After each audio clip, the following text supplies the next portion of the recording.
Bon, du coup, comme on aime faire les choses dans le bon ordre, on fait l'intro après avoir fait la séance. Mais c'est pas très grave. Du coup, le thème de la vidéo aujourd'hui, c'était une petite séance pool avec Paul. Du coup, qui a un peu plus de 3 semaines de sa première compétition qu'on va faire en Angleterre. Du coup, voilà, c'était le moment de checker un peu le physique, faire les derniers ajustements et puis partager une séance ensemble pour pouvoir le pousser un peu, donc c'est cool. Merci à ma beau designer derrière la caméra qui a bossé avec nous aujourd'hui. C'était une bonne séance et puis bah voilà, on va vous présenter un peu tout ça, vous donner quelques tips aussi sur la séance, vous expliquer un petit peu le pourquoi du comment. Puis à la fin, on fera checker un petit peu le physique de Paul. Donc là, début de séance, on a évidemment pris le temps de s'échauffer. Je rappelais une fois de plus l'importance de bien s'échauffer. Et là, dans ce contexte-là, encore plus, parce que Paul est à 3 semaines de sa première compétition, t'as des dizaines de semaines en déficit, tu commences à avoir des niveaux d'énergie qui sont très bas. Donc le pire truc qui peut t'arriver, c'est de te péter, c'est de te faire mal. Donc là, il avait pris le temps de s'échauffer au poulie et après de faire une montée en gamme sur son mouvement pour pouvoir faire une séance productive et puis bah, surtout pour pas se péter et arriver en forme sur scène.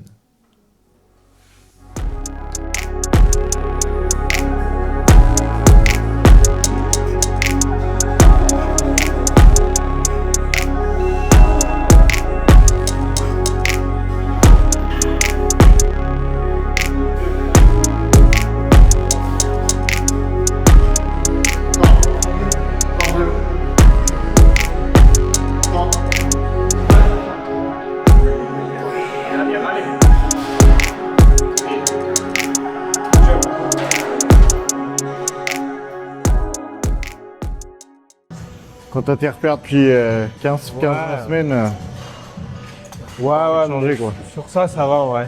Tu vois, même en vacances, je me suis bien guidé tout seul, en vrai, je sais pas. Depuis le temps que je m'entraîne, tu commences à comprendre, quoi.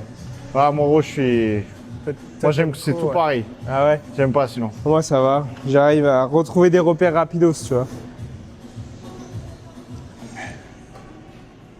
Allez mon gros. Bien les coudes devant. Ouais, bien.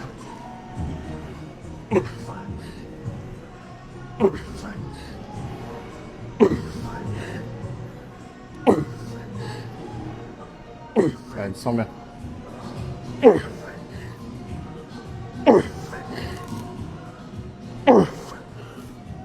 Allez.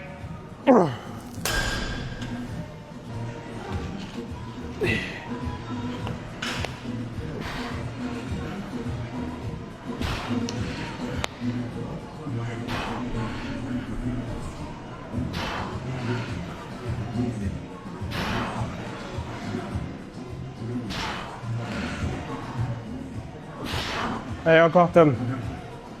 T'es à l'aise, là. Des séries là? Petite chauffe pour Tu toi. fais des séries? Ouais. Ah oui, moi, je veux pas plus loin. Mais allez gros. Jamais allé aussi, gros. C'est ma première fois. Bah tu vois, la première fois. Ok. Une de plus, gros. Ouais, une de plus. La première fois, j'ai trop hâte. En plus, je pense jeudi, vendredi, je m'entraîne, non? Moi, j'aimerais bien. Jeudi, oui. Vendredi. Si, vu que c'est dimanche. Bah ouais. Ouais, si, il y a moyen. Parce que, en plus, bah, c'est l'erreur qu'on avait fait. En tout cas, 2023, on avait coupé les trainings 2 jours avant et je me sentais pas. Déjà, je mets du temps à pump et Bah, soupe, on va mettre un peu de bouffe, donc c'est bien pour remplir de Ouais. training un peu. coup, Ce sera tu vois. pas les plus gros training de l'année, mais. Non, comme c'est Non, dimanche, juste pour du pump, quoi. comme c'est dimanche jusqu'à vendredi. Ouais, il y a Vendredi que matin, samedi c'est où bien, tu tu vois. Ouais, samedi, non, ce sera repos, quoi. Ouais, non, bien sûr. Tu vois, jeudi, vendredi, j'ai hâte.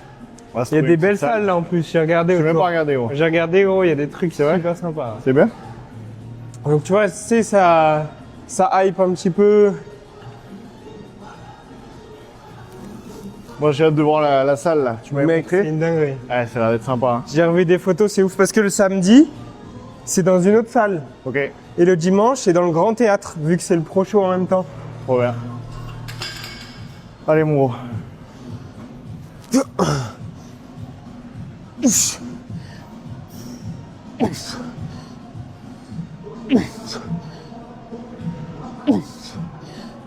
Allez.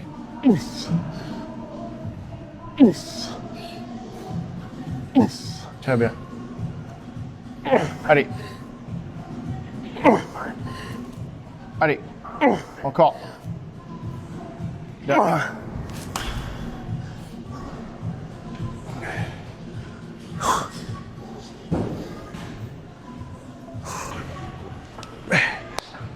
Allez, mon gros.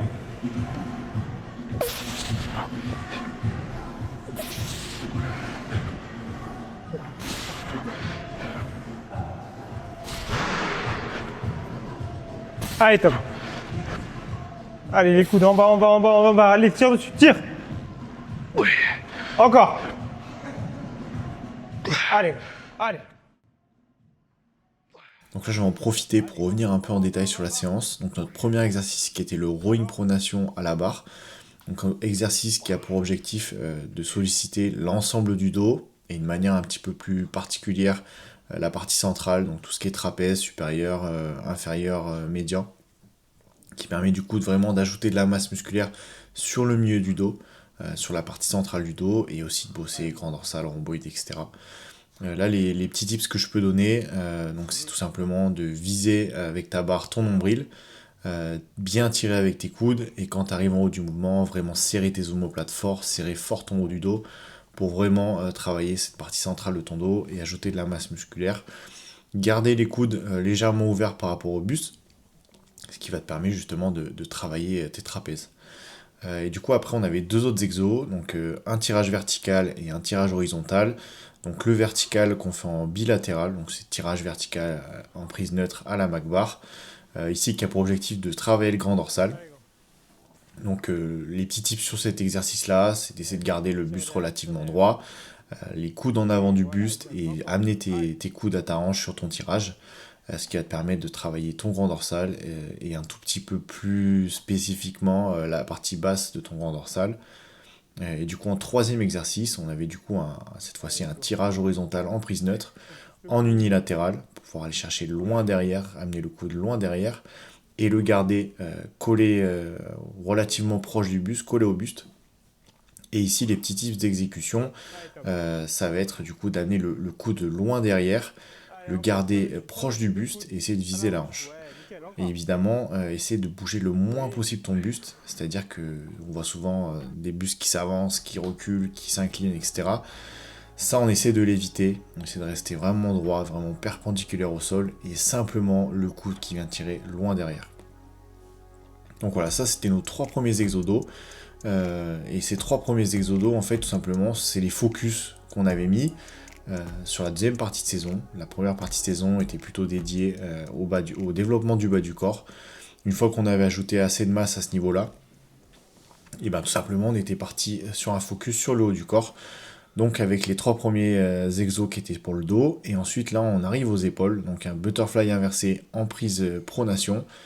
Donc là, sur cet exercice-là, qui est assez massacré en salle, ici l'objectif, comme tu pourras le voir sur notre exécution, c'est de reculer un petit peu tes fesses pour vraiment pouvoir te poser ton buste sur le support, et du coup venir solliciter tes épaules. Et là, le but du jeu pour toi, c'est l'inverse du rowing pronation, c'est-à-dire que tu veux surtout pas serrer tes omoplates. Si tu viens serrer tes omoplates, serrer ton dos, bah, tu vas du coup contracter ton dos et limiter un petit peu la contraction et l'intervention de tes épaules. Donc là, ce qu'on veut, c'est vraiment venir ouvrir sur les côtés et sur l'arrière, mais sans serrer le haut du dos. Tu verras, on essaye de bouger le moins possible nos omoplates. Alors, ils bougent un tout petit peu, c'est évident, mais on ne vient pas, comme on le voit souvent en salle, tout serrer derrière, tout verrouiller derrière. Sinon, bah forcément, c'est le muscle le plus imposant, le muscle le plus gros, qui va prendre le plus gros de la sollicitation, et là, c'est pas l'objectif. On va vraiment essayer de cibler la partie arrière des épaules. Là, tu peux le voir en vidéo, je mets les mains pour vraiment qu'il arrive à sentir la zone qui bosse, même si bah, avec le niveau qu'il a, évidemment, il n'y a aucun souci de ce niveau-là. À ce niveau-là, il arrive à sentir tout ce qui se passe sur les mouvements qu'il exécute. Mais voilà, c'est un petit tips qui était d'ailleurs... Moi, j'avais vu ça sur des vidéos, et j'avais aussi lu ça sur la méthode de Lavier, je crois, il l'expliquait. Donc ça permet d'avoir un tout petit peu plus de sensations, voilà. Et du coup, on avait ensuite un curl supination à la poulie basse, avec là le coude légèrement en avant du buste, pour essayer de vraiment isoler ce mouvement-là, ce travail sur le biceps. Et puis voilà, on avait fait 3 séries à l'échec. Donc les bras sont un peu mis au second plan, dans le sens où c'est les muscles qu'on fait en fin de séance, parce qu'on estime que sur un format push-pull par exemple, tes bras sont déjà sollicités sur tous tes mouvements, ici en l'occurrence sur le pull, sur tous tes mouvements de tirée, donc ils sont sollicités sur tous tes tirages, et du coup ils sont entre guillemets pré-fatigués. Donc même en les mettant à la fin, tu es censé pouvoir quand même progresser sur tes bras. Alors après, si quelqu'un a un très gros point faible, c'est pas forcément le format qu'on utilisera. Mais pour la majorité des pratiquants, c'est souvent un format qui marche bien et qui permet d'avoir une fréquence d'entraînement assez élevée sur le haut du corps. Allez. Allez, bien.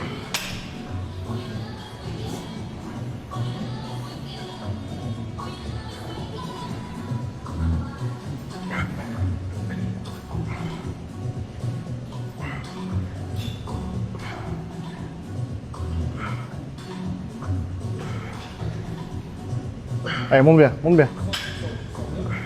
Allez, gros, allez. Insiste. Allez. Oui.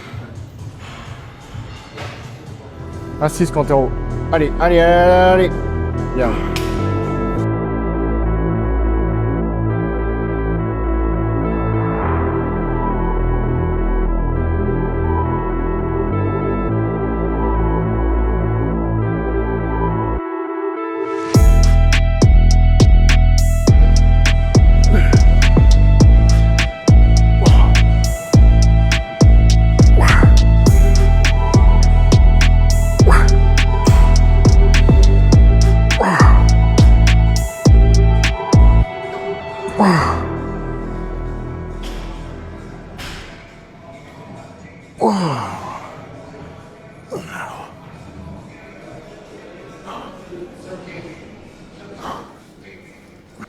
Et là, du coup, sur notre fin de séance, dernier exercice bras, donc un exo pour le brachial antérieur, et puis aussi pour l'avant-bras, donc curl marteau aux haltères en prise neutre.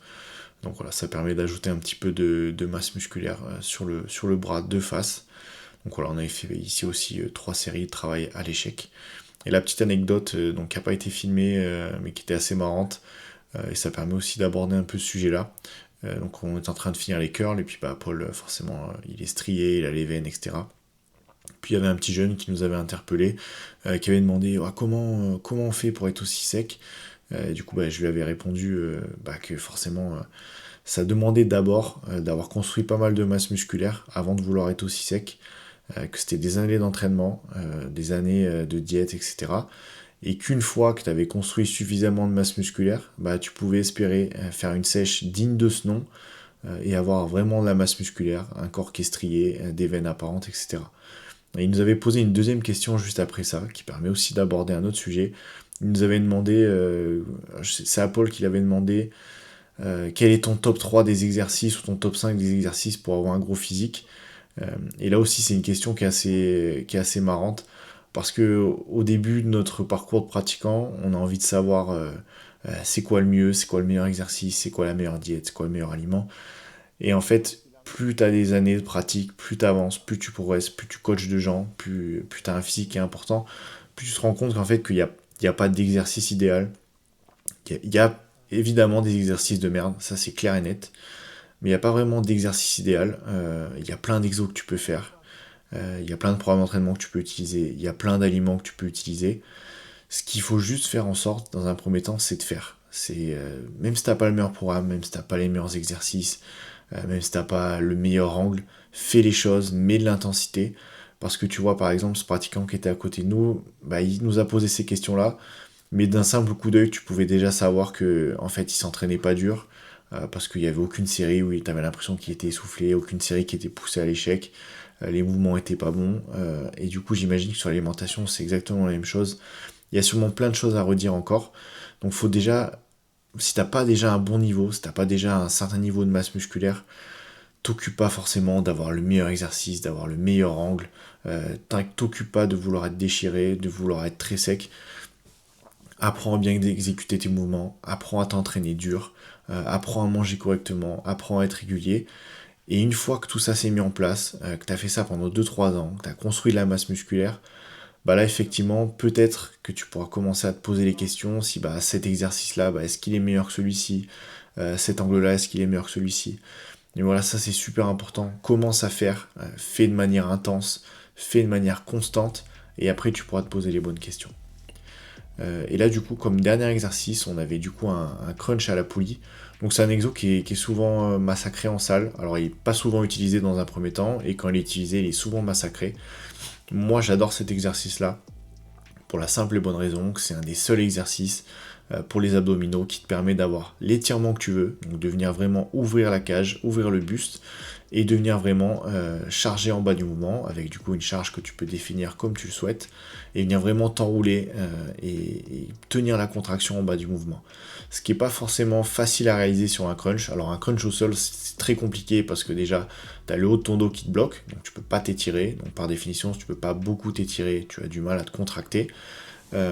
Et le problème peut être réglé par l'ajout d'un Bosu ou d'un pad. Il n'en a pas partout dans les salles.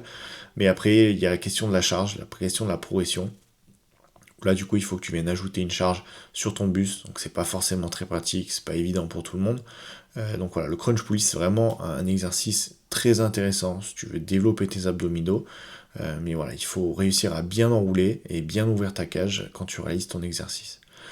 Et là, du coup, on a une dernière partie de vidéo, tout simplement, d'ici quelques secondes, quelques minutes, où on va aller dans le vestiaire pour checker le physique de Paul.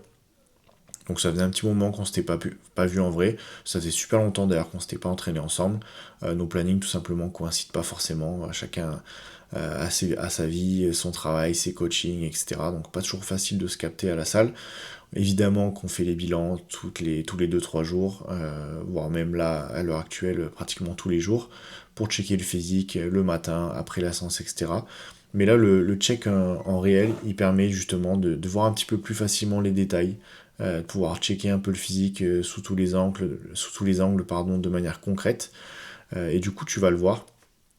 Moi je suis méga fier du travail qu'on a fait avec Paul. Clairement c'est vraiment quelqu'un d'exemplaire. Du début à la fin de la prépa et même sur leur saison, le gars a été vraiment discipliné au max. Intensité incroyable aux entraînements, intensité dans l'assiette, etc. Toujours les bilans en temps, en heure. Enfin voilà, il y a absolument rien à lui reprocher. Et du coup, ça se voit sur le physique parce qu'on a clairement réussi à ajouter de la masse musculaire. Et là, arrivé à une condition où à l'heure actuelle, on est déchiré. Donc je suis super content du physique. Je pense qu'il l'est aussi, du moins je l'espère, parce qu'il a fait un super boulot. Et du coup, voilà, ça te permet de voir que, bah, en fait, naturellement, ça c'est très important, naturellement, tu peux atteindre un physique qui est absolument spectaculaire. Alors évidemment, c'est pas un physique que tout le monde pourra avoir, parce qu'il faut avoir un niveau d'intensité à l'entraînement, un niveau d'intensité dans la diète, une rigueur qui manque à beaucoup de monde. Mais tu sais que si tu travailles dur pendant longtemps, tu peux peut-être aspirer à ce physique-là. Et ça, c'est super important. Et aujourd'hui, on voit souvent beaucoup de gens qui disent non, mais on s'en fiche de savoir s'il est naturel, s'il n'est pas naturel. Alors oui, je suis d'accord, ça enlève rien au travail, ça enlève rien à l'assiduité, ça enlève rien aux entraînements, à la diète, etc. Mais je pense que c'est quand même important pour tous les pratiquants naturels, surtout les jeunes qui se lancent, d'avoir des repères de personnes qui s'entraînent naturellement depuis des années et de pouvoir se dire ouais bah ça va être dur, ça va être long, mais peut-être que si je fais tout à fond, bah peut-être que je peux afficher ce physique spectaculaire que j'ai devant les yeux. Et ça, je pense que c'est important d'avoir ces repères-là et de pouvoir se dire je vais y arriver, je vais me donner les moyens pour avoir ce physique-là. Donc voilà, vraiment, c'est les athlètes comme Paul qui se donnent corps et âme pendant des mois, des années, etc., qui affichent un physique qui est incroyable. C'est vraiment des athlètes comme ça qu'il faut réussir à prendre en exemple, qu'il faut mettre en avant, parce que je pense que c'est super important aujourd'hui de pouvoir avoir des repères naturels et de se dire je peux avoir ce physique-là si je m'en donne les moyens. Donc voilà, je te laisse regarder la fin de la vidéo, voir le super boulot que Paul a fait, et puis bah voilà, je te dis à une prochaine fois. Et comme la chaîne se lance, que c'est encore une petite chaîne, je t'invite bien évidemment à mettre un like, à laisser un petit commentaire et puis à partager, ça fait toujours plaisir. Et la prochaine vidéo, bah, ce sera à UK, le jour de la compétition et les jours aussi qui précèdent la compétition, pour te partager tout ça. Je te souhaite une bonne journée.